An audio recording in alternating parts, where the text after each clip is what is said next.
Hello everyone, this is me Pratyush and this is our amazing channel Cracking BSc Chem। अच्छा, आज हम लोग क्या पढ़ने वाले हैं? आज हम लोग जैसे हम लोग बीएससी फर्स्ट सेमेस्टर का हम लोग पूरा सिलेबस लेके चल रहे हैं, तो आज हम लोग पहुंच गए हैं एस ब्लॉक एलिमेंट। किस में पहुंच गए? S block element. अच्छा, यूनिट कौन सी? Unit third. इसके बाद हमारे पास यूनिट कौन सी रहेगी? पी ब्लॉक की रहेगी, जो कि रहेगा यूनिट 4।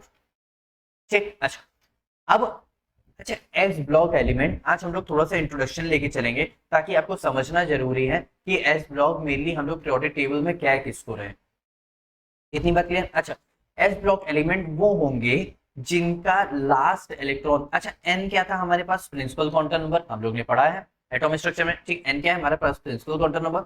और उसके बाद हम लोग क्या लिखते हैं? उसका सबशेल लिखते हैं। ठीक है, इसका मतलब अगर जिसके लास्ट इलेक्ट्रॉन एस ऑर्बिटल में जा रहा है वो हमारा रहेगा एस ब्लॉक एलिमेंट। अब पूरे पीरियोडिक टेबल में ऐसे हमारे पास दो ग्रुप हैं, एक ग्रुप 1 है, एक ग्रुप 2 है, जिसका लास्ट इलेक्ट्रॉन एक NS1 है और एक NS2 है। अगर आखिरी का इलेक्ट्रॉन अगर S में, भाई S में कितने इलेक्ट्रॉन्स आ सकते हैं? सिर्फ और सिर्फ S में 2 इलेक्ट्रॉन्स आ सकते हैं। कैसे? S का ऑर्बिटल ये होता है, 2 इलेक्ट्रॉन्स आ सकते हैं। ठीक है, अगर उस S के ऑर्बिटल में एक इलेक्ट्रॉन है तो वो हमारा रहेगा ग्रुप 1। ठीक, अगर उस ऑर्बिटल में अगर 2 इलेक्ट्रॉन्स है तो वो रहेगा ग्रुप 2। बाकी 3 से लेकर 8 तक, यानी 13 से लेके 18 तक, भाई 3 से लेके 8 तक। ठीक है, फिर हमारे पास क्या बचा? उसके आगे हम लोग 10 ऐड कर देंगे, तो 13 से लेके 18 तक हमारे पास चलता है पी ब्लॉक एलिमेंट्स। क्या चलेंगे? P block elements. तो वहां पे बात होगी पी ब्लॉक एलिमेंट्स। ठीक है, अब यहाँ पे अभी एस ब्लॉक एलिमेंट्स की हमें इतनी बात समझने की जरूरत है कि यहाँ पे ध्यान सुना कि हमें ग्रुप 1 और ग्रुप 2 की हमें फिजिकल प्रॉपर्टीज, केमिकल प्रॉपर्टीज और उसमें जो कुछ स्पेशल एलिमेंट्स है, उसके जो एनोमैलस बिहेवियर है या फिर डायगोनल रिलेशनशिप है, ऑक्साइड्स हो गए, हाइड्रोक्साइड हो गए, हमें ये सब पढ़ना है। आज इंट्रोडक्शन में आपको बताता हूँ कि एस ब्लॉक एलिमेंट्स कैसे होते हैं, कहाँ दिखते हैं, क्या होता है, उसकी इलेक्ट्रॉनिक कॉन्फ़िगरेशन कैसे लिखते हैं। यहाँ पे कह रहा है the s block elements are those in which the last electron enters the outer most s orbital. ठीक, जैसे सबने सोडियम सुन रखा है, Na का होता है 11, लिखेंगे कैसे? 1s2 2s2 2p6, कितने हो गए? 6 8 और 1 10, 10 हो गए। इसका मतलब लास्ट इलेक्ट्रॉन किस में जाएगा? 3s2 में जाएगा। अच्छा, ये 3 में क्यों आ रहा है? क्योंकि वो थर्ड पीरियड का एलिमेंट है। थर्ड पीरियड का एलिमेंट कैसे? सोडियम होता है 11, इसकी इलेक्ट्रॉनिक कॉन्फ़िगरेशन कैसे लिखोगे? 2 8 1। जितने शेल्स में डिवाइड हो रहा है उतना उसका पीरियड, तो कौन सा पीरियड है? थर्ड पीरियड का एलिमेंट है। कौन से पीरियड का एलिमेंट है? थर्ड पीरियड का एलिमेंट है, तो वो हो गया 3s1। ठीक है, पोटेशियम का भी लिख सकते हो क्या? कैसे? पोटेशियम होता है 19, कैसे लिखेंगे? 1s2 2s2 2p6, 10 हो गए। ठीक, अब क्या आएगा? 3s2 3p6, 10 हो गए थे, 12 हो गए और 6 18 हो गए। अब क्या आएगा? 4s आएगा, 4s1। देखो, इलेक्ट्रॉनिक कॉन्फ़िगरेशन एटॉमिक स्ट्रक्चर में हम लोग ने ऑलरेडी बात करी है, आप-बाउ रूल से, पॉली एक्सक्लूजन प्रिंसिपल से, हुंस रूल से, इन सब से हम लोग ने n+ रूल से सब बात किया हुआ है। अगर आप लोग को नहीं पता है तो आप लोग भी उसमें जाकर के प्लेलिस्ट में जाके आप लोग आराम से देख सकते हैं। तो आखिरी में आ रहा है 4s1। अब फोर्थ पीरियड का एलिमेंट है, कैसे? सोडियम 19, 19 कैसे लिखोगे? 2 8 8 1। देखो, 4 ग्रुप्स में डिवाइड हो रहा है, तो फोर्थ पीरियड का एलिमेंट हो गया। ठीक है, इसका मतलब ये हमारे पास क्या हो रहा है? 4s1, last electron s orbital में, यानी s ब्लॉक का एलिमेंट। ठीक है, ग्रुप 1 और group 2 belonging to the s block table. ठीक है, अब एक बार पीरियोडिक टेबल में देख लेते हैं कि कैसे s ब्लॉक हम लोग को दिखता है, कैसे पहचान में आता है, जो लोग पहली बार देख रहे हैं। तो ये रहता है हमारे पास पूरा S block. Hydrogen, lithium, sodium, potassium, rubidium, caesium, friendship. देखो, ट्रिक सभी को पता है ली ना की रब से फरियाद, ये सब सभी पता है, बहुत कॉमन, बहुत ओल्ड हो चुकी है। और ये वाली क्या है? बेटा मांगे कार स्कूटर बाप राजी, तो ये सभी को पता है। ठीक है, इतना हम लोग कॉमन में नहीं जाते। अब हम लोग एस ब्लॉक को पूरे, मतलब 4 5 वीडियो में पूरा लगातार पढ़ेंगे तो हमें अपने आप याद हो जाएगा। हाँ, hydrogen, lithium, sodium, potassium, rubidium, caesium, friendship, तो हमें अपने आप याद हो जाएगा। अब एक और बात, एक खुशी की बात है कि हमें अपने सिलेबस में इन दोनों को नहीं पढ़ना है।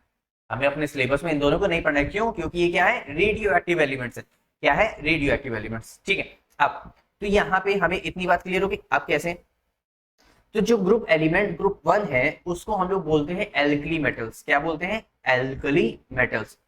अच्छा बहुत लोग एल्कलाई वगैरह वगैरह एल्कली मेटल्स, ठीक है। These elements are called alkali metals because, अच्छा बोलते क्यों है, बिकॉज दे फॉर्म हाइड्रोक्साइड, क्या फॉर्म कर रहे हैं, hydroxide on reaction with water. कैसे, सोडियम है, ठीक है, वाटर क्या होता है H2O। अच्छा वाटर की ब्रेकिंग कैसे होती है, H प्लस और OH माइनस, ऐसे ही तो ब्रेक होता है वाटर, ठीक है। तो अब Na के पास कौन सा चार्ज है, प्लस का, OH के पास कौन सा चार्ज है, माइनस का, तो क्या मिलके बनाएगा NaOH। समझ आया क्या बना रहा है, NaOH। अब ये जो NaOH है इसी को हम लोग बोल रहे हैं एल्कलाइन इन नेचर। क्या बोल रहे हैं, एल्कलाइन इन नेचर। और ये क्या हमारे स्ट्रॉन्ग एल्कली है, strong alkaline in nature show करते हैं। एल्कलाइन का मतलब बेसिक इन नेचर, ऐसे बोल सकते हैं नॉर्मली, ठीक है, इतनी बात क्लियर। अच्छा हम लोग दूसरे से कर सकते हैं। अच्छा एक बात बताओ, अगर हम लोग इसी को अगर मैग्नीशियम के साथ ट्रीट कराएं तो Mg यहाँ पे रहेगा OH माइनस, क्योंकि हमें पता है वाटर कैसे ब्रेक होगा, ये ब्रेक होगा H प्लस और OH माइनस, तो मैंने यहाँ पे डायरेक्ट O माइनस लिख दिया। अच्छा Mg की वैलेंसी कितनी होती है 2 प्लस, क्योंकि उसका लास्ट इलेक्ट्रॉन में मतलब उसके जो S ब्लॉक है उसमें कितने इलेक्ट्रॉन है, 2 इलेक्ट्रॉन है। इसका मतलब 2 इलेक्ट्रॉन लूज करके क्या होगा, स्टेबल होगा। क्यों, मैग्नीशियम होता है 12, नियॉन होता है 10, इसके जैसा बनना चाहेगा नियॉन, इसके जैसा बनना चाहेगा तो 2 इलेक्ट्रॉन लूज करेगा, लूज करने पर कौन सा साइन, प्लस होगा, इसीलिए इसकी वैलेंसी कितनी होगी, +2। तो MgOH का होल ट्वाइस हो जाएगा। अब ये हमारा एक और हाइड्रोक्साइड बना रहा है, इतनी बात क्लियर, अच्छी समझ है। तो फिलहाल ग्रुप 1 वाले को भी हम लोग देख रहे हैं, तो strong alkaline in nature, alkaline भी हम लोग ने देख लिया। अब इसके एलिमेंट्स देख लेते हैं। तो ग्रुप 1 है, एलिमेंट है, और अच्छा हम लोग इनर्ट गैस के साथ देख रहे हैं, हम लोग पूरी इलेक्ट्रॉनिक कॉन्फ़िगरेशन लाइन से नहीं लिख रहे हैं, उसका कोई मतलब नहीं, क्योंकि हमें क्या देखना है, लास्ट इलेक्ट्रॉन किस में आ रहा है। उसने कहा कि रूबीडियम को बताओ कि लास्ट इलेक्ट्रॉन कौन से शेल में आ रहा है और उसका पीरियड क्या है। तो रूबीडियम, अच्छा lithium, sodium, potassium, rubidium fourth का है क्या, नहीं फिफ्थ का है, तो फिफ्थ का है, इसका मतलब 5s1 हो जाएगा, तो रूबीडियम 5s1 हो गया, ठीक है। अच्छा इतनी बात करें। अच्छा हमें ग्रुप 18 पता है ना, नियॉन, मतलब पहले helium, neon, argon, krypton, xenon, radon, हमें ये पता है ना, तो बस वही चीज है, ये भाई क्या लिखी हुई है, नोबल गैसेस, ठीक। अच्छा second period, third period, fourth period, fifth period, six period कैसे लिखना है मैंने बता दिया। लिथियम, अच्छा इनके एटॉमिक नंबर्स अगर हम मान लो भूल जाए, हमें एटॉमिक नंबर कैसे याद रखेंगे यार, ये भी कंफ्यूजन, कुछ नहीं करना है। इलेक्ट्रॉनिक कॉन्फ़िगरेशन का मेन मंत्र क्या है, मेन रूल क्या है, 2 8 18 32। लेकिन अब तो मेरी मान के इसको ये याद करके चलो, 2 8 8 18 32, बस। अब कैसे देखो, जिसमें 2 यूज होगा उसी में यूज करना है, जिसमें यूज नहीं हो रहा उसमें यूज नहीं करना है। देखो यहाँ पे हम लोग 2 ऐड नहीं कर सकते, क्योंकि 1 हाइड्रोजन था, 2 पहले ही ऐड होकर के 3 लिथियम से लेके चल रहे हैं, ठीक है।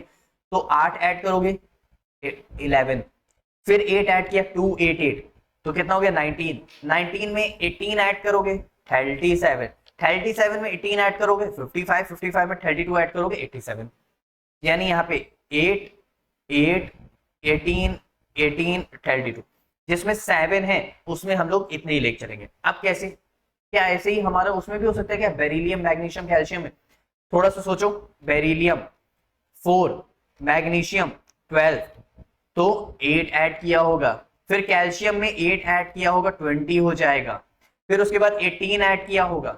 क्या हमें यहाँ पे भी ऐड करना पड़ेगा क्या, नहीं नहीं नहीं नहीं, नहीं। अब सुनो सुनो सुनो, ग्रुप 1 ये रहा तो ग्रुप 2 ये रहा, group 1 group 2 group 1 group 2 group 1 group 2 group 1 group 2 group 1 group 2, यानी सीरियल वाइज है, तो ये 3 है तो ये 4 होगा, तो 11 है तो 12, 19 20 37 38 55 56 87 88, यानी ग्रुप 2 के तो हमें अपने आप पता चल गया, बिल्कुल भी याद करने की जरूरत नहीं पड़ी। चलो आओ देख लेते हैं।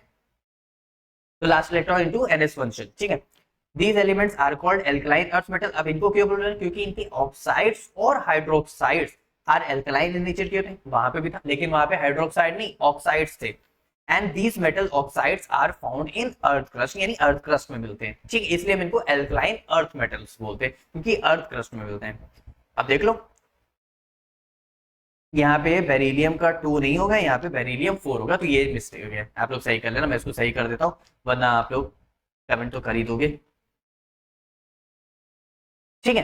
अच्छा यहां तक सभी क्लियर। तो ये beryllium, magnesium, calcium, strontium, barium, radium, और इस तरह पूरे इसकी इलेक्ट्रॉनिक कॉन्फ़िगरेशन, वहां पे 2s1 था 2s2, 3s1 था 3s2, 4s1 था 4s2, 5 6 7 हो गया, ठीक है। इतनी बात क्लियर। अब लास्ट इलेक्ट्रॉन किस में एंटर हो रहा है, लास्ट इलेक्ट्रॉन हो रहा है NH2 में, तो ये ग्रुप 2 का एलिमेंट हो गया।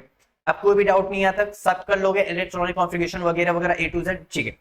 अब हमें कुछ पढ़नी इनकी फिजिकल प्रॉपर्टीज। फिजिकल प्रॉपर्टीज में हमारे पास रहेगा एल्कलाइन अर्थ मेटल और एल्कली मेटल को हम लोग एक साथ लेके चलेंगे, क्योंकि अगर हम लोग ये खुद ही सोचो कितनी है, देखो 1 2 3 4 5 6 7, अगर 7 अलग अलग लेके चलेंगे तो 14 हो जाएगा, आपको याद करने में भी बहुत दिक्कत होगी। इसीलिए हम लोग कंपैरिजन करते हुए चलेंगे, ताकि आपको बिल्कुल प्रूफ के तौर पे एक एक चीजें आपकी आंखों के सामने रहेगी, और मैं जितनी कोशिश करूंगा आपको बहुत ईजी लैंग्वेज में पढ़ाने की, तो आप लोग अच्छे से पढ़ लोगे, ठीक है। तो ये हम लोग इसकी फिजिकल प्रॉपर्टीज पढ़ेंगे एल्कलाइन और एल्कली अर्थ मेटल्स की। अरे उल्टा हो गया ना, एल्कली और एल्कलाइन अर्थ मेटल्स की। अच्छा एक बात बताओ, एटॉमिक साइज पढ़ा है ना, एटॉमिक साइज के डायरेक्टली प्रोपोर्शनल होता है मेटालिक कैरेक्टर। क्या होता है, मेटालिक कैरेक्टर। तो मैं आप लोग को सभी के डायरेक्टली प्रोपोर्शनल बता दूंगा कि आप लोग तुरंत यूं बता पाओगे सबका ट्रेंड। वो आपसे कुछ नहीं, आपसे इनकी डेफिनेशन नहीं पूछेगा, वो आपसे ट्रेंड पूछेगा, क्या आएगा, ग्रुप 1 का मुझे मेटालिक कैरेक्टर बताओ, ग्रुप 1 का मुझे क्या बताओ, मेटालिक कैरेक्टर बताओ। अब कैसे बताओगे, अच्छा ग्रुप 1 में ऊपर से नीचे आते वक्त क्या होता है, साइज क्या होता है, इंक्रीज होता है। अगर साइज इंक्रीज होगा तो मेटालिक कैरेक्टर भी इंक्रीज होगा। इसका मतलब सबसे ज्यादा मेटालिक कैरेक्टर किसका हो जाएगा, सीजियम का हो जाएगा। फ्रेंडशिप तो देख ही नहीं रहे, रेडियो एक्टिव एलिमेंट है। अब समझ आया, तो इस तरह। तो इसके बाद हम लोग स्टार्ट करते हैं पूरा बकायदा, पूरे एक एक पूरा एकदम डेफिनेशन से स्टार्ट करते हैं। पहला क्या है हमारे पास, एटॉमिक रेडियस। अच्छा एटॉमिक रेडियस इतनी बात ध्यान रखना, हमारे पास ये पूरा पूरा इसकी जितनी भी फिजिकल प्रॉपर्टीज है ये सब रिलेट करती हैं पीरियोडिक टेबल से।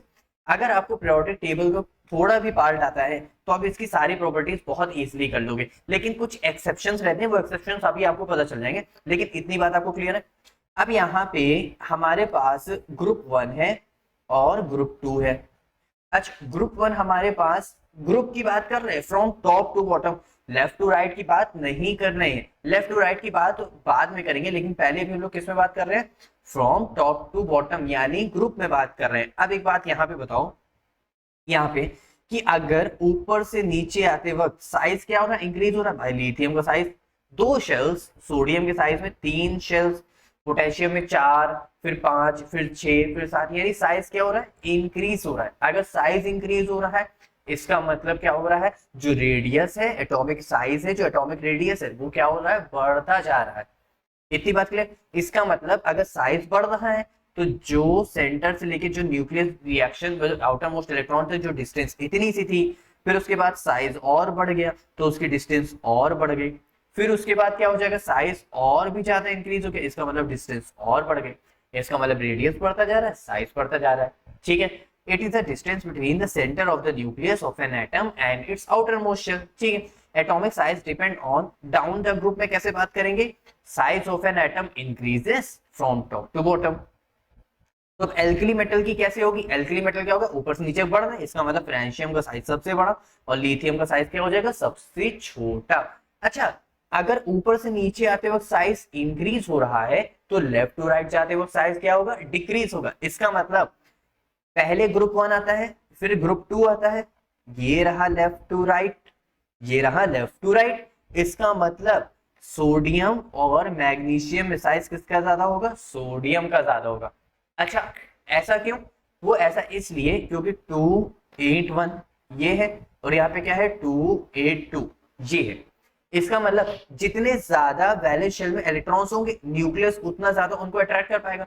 यहाँ पे एक इलेक्ट्रॉन है वो पूरे में रिवॉल्व कर रहा है, उतना अच्छे से अट्रैक्ट नहीं कर रहा, लेकिन मैग्नीशियम के पास 2 इलेक्ट्रॉन है तो कुछ ना कुछ तो अट्रैक्ट करेगा, तो थोड़ा सा भी साइज क्या होगा, श्रिंक होगा। तो इसी वजह से सोडियम का साइज ज्यादा, मैग्नीशियम का साइज कम, ठीक। अच्छा तो alkaline earth metal group 2, beryllium, magnesium, calcium, strontium, barium, radium, तो यहाँ पे क्या हो गया, साइज किसका सबसे ज्यादा हो गया, रेडियम का ज्यादा हो गया, बाकी सबका साइज क्या हो गया, कम हो गया, ठीक है। इतनी बात क्लियर। अब आयनिक रेडियाई, अब एक बात बताओ, आयनिक रेडियाई इसका मतलब Na है और Mg है, और या फिर हम लोग लिथियम ले सकते हैं और बेरिलियम ले सकते हैं। अगर ऊपर से नीचे आते वक्त एक बार बताओ, सबसे जल्दी आयनिक का मतलब क्या है, आयन, ठीक। ये सब मेटल्स हैं, इसका मतलब कौन सा चार्ज, पॉजिटिव चार्ज, इसका मतलब केटायन, ठीक। इसका मतलब ऐसा कौन सा, मतलब कौन है इसमें जो सबसे जल्दी इलेक्ट्रॉन लूज करेगा। अच्छा एक बार बताओ, ये लिथियम का साइज, ये रहा इलेक्ट्रॉन, काफी क्लोज है, पॉजिटिव और अट्रैक्टिव, पॉजिटिव और नेगेटिव का अट्रैक्शन क्या है, बहुत ज्यादा है। और ये रहा फ्रेंशियम का साइज बहुत दूर, इसका मतलब इस इलेक्ट्रॉन को रिमूव करना ना बहुत आसान है, ये इलेक्ट्रॉन बहुत इजीली रिमूव हो जाएगा। क्यों? क्योंकि पॉजिटिव नेगेटिव अट्रैक्शन बहुत वीक है, बहुत वीक है, तो इनको जरा सी एनर्जी देंगे, बॉन्ड ब्रेक हो जाएगा, इलेक्ट्रॉन फ्री हो जाएगा। इसका मतलब इसके ऊपर क्या आ जाएगा, सीजियम के ऊपर प्लस चार्ज आ जाएगा। फ्रेशियम को चलो नहीं लेते, रेडियम को नहीं लेते, क्योंकि वो रेडियो एक्टिव एलिमेंट्स है। अब थोड़ी सी बात क्लियर है, इसका मतलब आयनिक रेडिया भी डिपेंड करेगा किसमें, हमारे एटॉमिक साइज के ऊपर ही। चलो देख लेते हैं। इसका मतलब the ionic radii of alkali metal ions are smaller than atomic radii of the corresponding atoms. अच्छा ये क्या बात होगी? अरे यार, अगर पहले सोडियम था 281, एक इलेक्ट्रॉन उसने लॉस कर दिया ना, तो 28 बचा, दो ही शेल्स हो गए। पहले जो एटम में था वो 3 शेल्स में था, साइज ज्यादा था।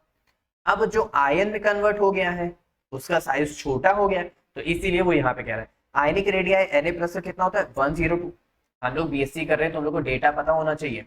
तो एटॉमिक रेडियाई ये हो गया आयनिक रेडियाई, और अगर उसके एटम की रेडियस की बात करें तो 186 pm हो गया, पिकोमीटर। ठीक, चल अब कुछ पढ़ रहे हैं तो कुछ ट्रिक भी ले लेते हैं। ट्रिक कैसी?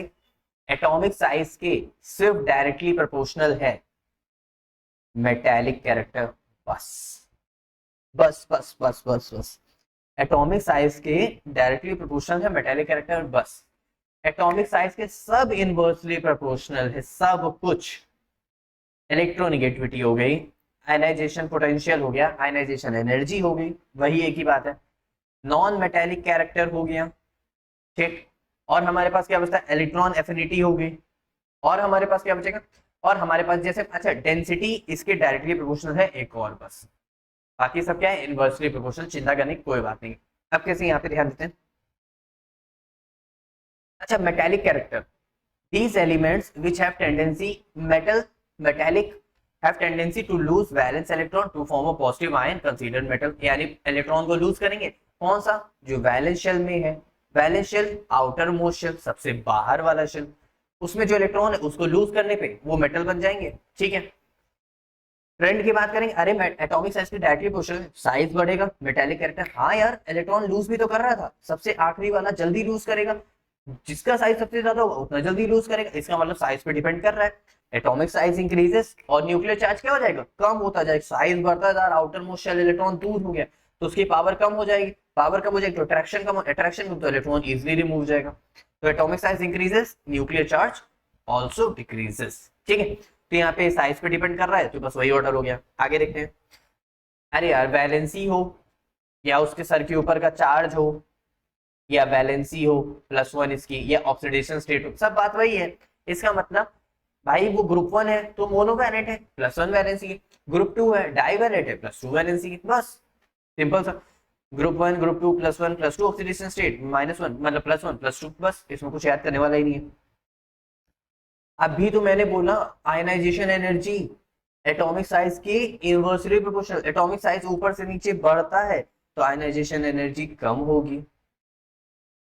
लेफ्ट टू राइट साइज कम होता है तो आयनाइजेशन एनर्जी बढ़ेगी।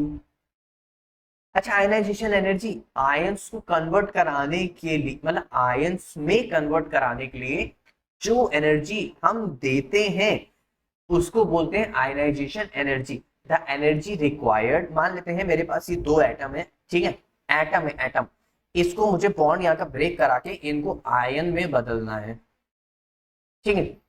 तो energy required to break this bond या फिर energy required to remove an electron from isolated gaseous atom is known as ionisation energy, ठीक। अच्छा आइसोलेटेड गैसियस एटम का मतलब है मेरे पास पहले कोई सॉलिड है, मेटल है तो सॉलिड होगा ना, सॉलिड से उसको गैस में कन्वर्ट करना है, कौन सी एनर्जी लगती है, sublimation, solid to gaseous state. फिर उस गैसियस मॉलिक्यूल से हमें उसको किस में कन्वर्ट करना है, आयन में, यानी आयनाइजेशन एनर्जी। अरे बॉन्ड हैबर साइकिल पढ़ा है, अगर पढ़ा है तो ठीक है, मतलब कोई बात नहीं। एक down the group ionisation energy decrease, size increase, तो यहाँ पे उसका ट्रेंड क्या हो जाएगा, उल्टा हो जाएगा, जैसे कि यहाँ पे आप लोग देख सकते हैं, ठीक। अब आते हैं मेल्टिंग एंड बॉइलिंग पॉइंट। भाई एक बात बताओ, ये सब तुरंत मेटल है, मतलब मेटल है तो तुरंत इलेक्ट्रॉन लॉस करना चाहते हैं। क्यों? क्योंकि इनको स्टेबल होना है किसकी तरह, नोबल गैस की तरह। सोडियम को स्टेबल होना है 11 है, इसको स्टेबल होना है नियॉन के 10 की तरह, तो इलेक्ट्रॉन लॉस कर देगा। मैग्नीशियम भी तो इसके जस्ट पास में है, तो ये भी नियॉन की तरह बनना चाहेगा, जस्ट इलेक्ट्रॉन लॉस कर देगा। इसका मतलब इनको जरा सी एनर्जी दोगे इलेक्ट्रॉन लॉस कर देंगे, जरा सी एनर्जी दी इलेक्ट्रॉन लॉस कर दिया। अब एक बार बताओ, मेरे पास एक अच्छा खासा सॉलिड है, आयरन है, अब उसको मैं एनर्जी दिए जा रहा हूँ, high melting and boiling point दिए जा रहा हूँ, मतलब उसको बॉइलिंग पॉइंट उसका इंक्रीज कर रहा हूँ, तो तब जाके वो इलेक्ट्रॉन लॉस करेगा, क्योंकि उसके बीच के जो बॉन्ड्स है वो बहुत ज्यादा स्ट्रॉन्ग है। इसको ऐसे समझो, मेरे पास एक लिक्विड है, इसमें मेरे पास ए ऐसे पड़ा हुआ है, अब मुझे इस बॉन्ड को ब्रेक कराना है। अब ये बॉन्ड टूट ही नहीं रहा है, तो मैं नीचे से इसको हीट दिए जा रहा हूँ, टूट ही नहीं रहा, मैं हीट दिए जा रहा हूँ। Alkali metals, alkaline earth metal तुरंत अपने इलेक्ट्रॉन को लॉस कर रहे हैं, यानी बहुत जल्दी फ्री हो रहे हैं। इसका मतलब जरा सा बॉइलिंग पॉइंट, जरा सा हीट देंगे, तुरंत आयन में कन्वर्ट हो जाएंगे। तो alkali metal possesses low melting and boiling point. The melting and boiling point decreases down the group. ठीक है, मैंने सब बोला था ना, सबके सब क्या इनवर्सली प्रोपोर्शनल। तो alkaline earth metal have much higher melting and boiling point as compare to alkali metal. भाई जाहिर सी बात है ना, उसके आउटर मोशन में 2 इलेक्ट्रॉन्स है, यानी दोनों इलेक्ट्रॉन्स उसका अट्रैक्शन है न्यूक्लियस का, तो बॉन्ड थोड़ा सा तो स्ट्रॉन्ग होगा ना। इनके आउटर मोशन में तो एक ही इलेक्ट्रॉन है, फटाक से फ्री हो जाएगा। तो alkaline earth metal more strong metallic bonding, और लेफ्ट टू राइट क्या होता है, साइज क्या हो जाएगा, डिक्रीज हो जाएगा। अगर साइज डिक्रीज हो जाएगा इसका मतलब मेटेलिक बॉन्डिंग क्या हो जाएगी, बढ़ जाएगी। तो यहाँ पे क्या हो जाएगा, alkaline earth metal more strong metallic bond than alkali metals, because alkaline earth metal have more valence electrons. बस ठीक, चलो आगे ध्यान देते हैं। अब हमारे पास एक और प्रॉपर्टी है, वो कौन सी है, डेंसिटी। कौन सी प्रॉपर्टी है, डेंसिटी। अच्छा डेंसिटी है, तो डेंसिटी क्या, मास अपॉन वॉल्यूम होता है, rho is equal to mass upon volume, थोड़ा सा स्टैंडर्ड तरीके में जाए तो। इसका मतलब जिसका एटॉमिक मास ज्यादा होगा उसकी डेंसिटी और ज्यादा होगी, और जिसका वॉल्यूम कम होगा, साइज छोटा होगा, उसकी डेंसिटी भी ज्यादा होगी। अरे क्या बात कर दिया। तो मतलब अगर हम लोग लेफ्ट टू राइट देखें, सोडियम और मैग्नीशियम में साइज किसका ज्यादा है, मैग्नीशियम का। साइज किसका ज्यादा है, वो सॉरी साइज किसका ज्यादा है, सोडियम का। सोडियम का साइज ज्यादा है, इसका मतलब सोडियम का वॉल्यूम ज्यादा है और मैग्नीशियम का वॉल्यूम छोटा है। इसका मतलब मैग्नीशियम की डेंसिटी क्या होगी, ज्यादा होगी, मैग्नीशियम का वॉल्यूम कम, डेंसिटी ज्यादा। एटॉमिक मास के अकॉर्डिंग देख लेते हैं, चलो देख लेते हैं। सोडियम की डेंसिटी कम थी, ध्यान रखना, Na होता है 23, मैग्नीशियम होता है 24। अरे इसका मास ज्यादा है, इसका मतलब इसकी डेंसिटी फिर ज्यादा होगी। तो हम लोग मास के जरिए भी देख सकते हैं, डेंसिटी के जरिए भी देख सकते हैं। तो down the group density increases, जैसे एटॉमिक साइज था। अब डेंसिटी, अब हम लोग एक बात ध्यान रखना, एस ब्लॉक और पी ब्लॉक में बहुत ज्यादा एक्सेप्शंस है, बहुत ज्यादा, ठीक है, बहुत ज्यादा एक्सेप्शंस है। तो उन एक्सेप्शंस को अभी हम लोग थोड़ा सा डील करते हैं। जैसे हम बात करते हैं down the group density increase हो रहा है, तो हमारे पास lithium, sodium, potassium, rubidium, caesium और फ्रेंशियम, इसका मतलब सबसे ज्यादा ये, फिर ये, फिर ये, फिर ये और फिर ये होना चाहिए। लेकिन ऐसा नहीं है, क्यों, वो इसलिए है क्योंकि यहाँ पे एक्सेप्शन आएगा। अब यहाँ पे एक्सेप्शन ये आएगा, लिथियम, सोडियम पहले होना चाहिए था, लेकिन पहले पोटेशियम आया, फिर सोडियम, बाकी रुबीडियम, सीजियम, फ्रेंशियम ऐसी की। तो चेंज कहाँ पे आ रहा है, चेंज आ रहा है यहाँ पे। अब एक बार बताओ, आप कहाँ से सुनते हो, कान से सुनते हो ना, इसीलिए बस ध्यान रखना, कान में चेंज आ रहा है, कान, कान, ठीक, इसमें चेंज आ रहा है, ठीक है। अरे उल्टा कर दोगे तो नाक में चेंज आ रहा है बस, लेकिन मैं कान रखूंगा तो ज्यादा समझ आएगा, हाँ कान, ठीक है। ध्यान रखना एक ट्रिक के फॉर्म में है, तो ट्रिक, क्योंकि एग्जाम टाइम में हमारे माइंड में बहुत कुछ भरा होता है, तो हमें पता नहीं होता हमें कैसे याद करना है और कब भूलने लगते हैं, तो ट्रिक ही याद आती है। तो कान में चेंज आ रहा है, बात ध्यान रखना, ठीक। ग्रुप 2 में भी तो एक्सेप्शन होगा, तो calcium, magnesium, beryllium, strontium, barium, radium. हम लोग पढ़ते कैसे हैं, beryllium, magnesium, calcium, strontium, barium, radium. अब यहाँ पे क्या है, बेटा मांगे कार स्कूटर बाप राज, वैसे ही करना है भाई, खाली बैरियम को पकड़ो बस, वो सॉरी बेरिलियम को पकड़ो बस, बेटा मांगे कार स्कूटर बाप राजी, बेटा मांगे कार स्कूटर बाप राजी, बस खाली बेरिलियम को बीच में रखना है, मांगे कार स्कूटर बाप राजी, बस, ठीक है, याद हो जाएगा इससे, ठीक। अब इसके बाद हम लोग देखेंगे फ्लेम का रिलेशन, चलो जल्दी से देख लेते हैं। तो यहाँ पे फ्लेम कलरेशन भी हो गया, मुझे थोड़ा सा पूछ बताओ भाई। जाहिर सी बात है हमारे पास एक कोई इस टाइप में एक कोई बर्नर होगा, ठीक है। अब उस बर्नर में से क्या होगी, फ्लेम निकल रही होगी, ठीक है। अब मतलब कोई भी कैंडल है, ठीक, मान लेते हैं मेरे पास ये एक कैंडल है, ठीक है। मैंने इसमें क्या किया, मेरे पास एक टंगस्टन, ठीक है, उस टंगस्टन से मैंने अटैच किया हुआ इस तरह सोडियम, और उस सोडियम को क्या कर रहा हूँ मैं, उस फ्लेम के साथ मैं बर्न कर रहा हूँ, मैं टच करा रहा हूँ। तो मैं देख रहा हूँ कौन सी कलर की फ्लेम निकलेगी। फिर मैंने क्या किया, lithium, sodium, potassium, rubidium, caesium, मैंने इन सबको ट्रीट किया, सबकी अलग अलग फ्लेम्स निकली। अब लेकिन हमारे पास lithium, sodium, potassium, rubidium, caesium, देखो 1 2 3 4 5 6 7 8 9 10। अब इतनी सारी हमें याद करना, कैसे याद हुआ, तो अब मैं आपको ट्रिक बताऊंगा, तो उसके जरिए आप लोग बहुत इजीली याद कर लो, तो चिंता नहीं करनी, बहुत देखिए कैसे याद करना है। सभी को सबसे पहले एक लाइन में ध्यान रखिए, वो s block elements are their salt give characteristic colours to the flame, ठीक है। अच्छा बिकॉज व्हेन दी, अच्छा कोई कल इतनी बात समझना, ये क्या करते हैं, मेटल्स है, इलेक्ट्रॉन लूज करते हैं, तो इनको जरा सी आयनाइजेशन एनर्जी मिलेगी, इलेक्ट्रॉन तुरंत लूज कर देंगे, इनको जरा सी एनर्जी मिली, इलेक्ट्रॉन लूज किया। तो ये क्या है, मान लेते हैं पहले ये रहे होंगे ग्राउंड स्टेट में, मतलब एकदम स्टेबल बैठे, एकदम स्टेबल बैठे, इनको जैसी एनर्जी मिली तुरंत उड़ करके एक्साइटेड स्टेट में चले गए, यानी इनके इलेक्ट्रॉन बहुत तेज फास्ट रिमूव करने लगे। अब जब भी इलेक्ट्रॉन एक्साइटेड स्टेट में जाता है, इलेक्ट्रॉन ग्राउंड स्टेट से एक्साइटेड स्टेट में जंप करता है, कौन, इलेक्ट्रॉन, तो वो क्या रहता है, वो अनस्टेबल रहता है, क्या रहता है। अब भाई एक बात बताओ, तुम शांति से एक जगह बैठना चाहो कि तुमको बस मतलब बहुत ज्यादा तुमको स्टेबिलिटी चाहिए, तो स्टेबिलिटी के लिए एक जगह शांति से बैठना पड़ेगा, तुमको स्टेबल होना पड़ेगा। अब उसको एनर्जी मिलेगी तो इधर इधर उधर उधर बहुत ज्यादा घूम रहा है, तो उस इलेक्ट्रॉन को वापस से स्टेबल होने के लिए वापस से वो आएगा ग्राउंड स्टेट में। कहाँ पे आएगा, ग्राउंड स्टेट में आएगा। जो एनर्जी ले करके गया था वो एनर्जी ले करके आएगा, energy can not be created, not can be destroyed, ये हमारे पास लॉ है, law of conservation of mass, ठीक है। तो एनर्जी ले करके गया, एनर्जी भी लेके आएगा, मान लेते हैं 200 किलो जूल पर मोल, 500 किलो जूल, अरे एकदम सिंपल लेते हैं, मान लेते 2 किलो जूल पर मोल लेके गया। लेकिन 2 किलो पर जूल पर मोल जो होगा ना, वो हमारे पास हो जाता है वॉन्गर बर्ग में, जो भी हम लोग ने पढ़ा हुआ है, उसमें हम लोग की जरूरत नहीं है, हम लोग हाई एनर्जी देंगे, क्योंकि मेटल है, मेटल आयनिक बॉन्ड भी बनाते हैं इस वजह से, और आयनिक बॉन्ड स्ट्रॉन्ग बॉन्ड में आते हैं, ठीक है। अब यहाँ पे शायद बहुत दूर तक चले गए, तो इलेक्ट्रॉन जो एनर्जी लेके गया वो एनर्जी लूज करेंगे, एनर्जी लूज करते वक्त उसकी करस्पॉन्डिंग, उसकी वेवलेंथ के करस्पॉन्डिंग हमारा फॉर्मूला क्या होता है, एच अपॉन लैम्डा, यही तो होता है एनर्जी इक्वल टू, जो एनर्जी और लैम्डा करस्पॉन्डिंग क्या करेगा, अपना कलर शो करेगा। अगर वो कलर शो करेगा तो इसका मतलब उसका कुछ ना कुछ कलर होगा, तो दे रिटर्न, यहाँ पे क्या है, because when they are put to the flame the electrons are excited to the high energy levels. These electrons return to their original position with the emission of small energy मतलब जितनी को use करेगा, which appear as visible light, ठीक है। अब थोड़ा सा और काम आसान किया जाए, कुछ काम की बात करेंगे।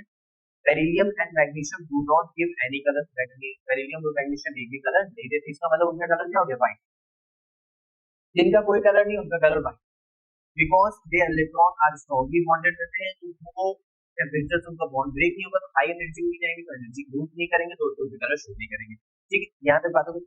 अब बात ये है कि हम किसी भी कंपाउंड का कलर याद कैसे रखें, तो यहाँ पे चलो जल्दी सबके कलर से देख लेते, ग्रुप का ग्रुप टू, ठीक होगा। हमारे पास क्या है, यहाँ पे ध्यान दो, यहाँ पे यहाँ पे बेरिलियम और मैग्नीशियम निकल गए, हटा दिया। अब मैं आपको बताऊंगा कि इनके कलर, इसमें से बहुत सबके कलर क्या है, रेड है, तो एक बात ध्यान देना, मैंने क्या किया, रेडियम और मैग्नीशियम निकाल दिया, ठीक। फिर मैंने क्या किया, रेडियम और मैग्नीशियम निकाल दिया, रेडियम एलिमेंट, ठीक। अब मैं आपको बता रहा हूँ, जो लिथियम है और जो रुबिडियम है, इनका कलर मोस्टली रेड में आता है, लिथियम और रुबिडियम, इसका कलर रेड वॉयलेट आता है, लेकिन याद रखने के लिए है कि अगर भूल जाओ तो कुछ तो लिखाओ। अब calcium, strontium, barium, calcium, strontium, barium, इन सबका भी कलर क्या है हमारे पास, रेड। लेकिन जो बैरियम का कलर है, बस खाली उसका कलर हमारे पास यहाँ पे क्या है, उसका कलर हमारे पास है एप्पल ग्रीन। कैसा कलर है, एप्पल ग्रीन, मतलब जो पका हुआ एप्पल नहीं होता, एप्पल ग्रीन जैसा एप्पल होता है उसके जैसा, बस बाकी सबका कलर क्या आएगा, रेड। अब सोडियम, सोडियम एस, एस से सन, सन का कलर क्या होता है, येलो, थोड़ा बहुत गोल्डन येलो, हाँ गोल्डन येलो है इसका कलर, याद हो गया, ठीक। पोटेशियम, पोटेशियम का कलर, अच्छा पोटेशियम, पोटेशियम का कलर यहाँ से आता है वॉयलेट, तो वॉयलेट हम कैसे याद रखेंगे, आर बी, यहाँ से ध्यान रखेंगे आर बी के, तो उससे हमें वॉयलेट कलर याद रहेगा बस, और बाकी कुछ नहीं। यहाँ से सी एस याद आ रहा है, सी एस, सी वर्ड यहाँ पे सी जैसा निकल रहा है, सी कौन से कलर का होता है, ब्लू, तो ब्लू कलर का होगा, बस एकदम सिंपल। अच्छा यहाँ पे रेडियम का भी कलर होता है, उसका भी ले लेंगे, यहाँ पे रेडियम, रेडियम, यहाँ से रेड वर्ड आ रहा है, यहाँ से इसका कलर क्या होगा, रेड कलर होगा, तो कुछ ट्रिक पता चली, और देख लेते जल्दी से। यहाँ पे लिथियम का colour red, crimson red, sodium golden yellow, potassium violet colour, R B यहाँ पे क्या हो जाएगा, रेड वॉयलेट, और C S, C S blue colour, ठीक है।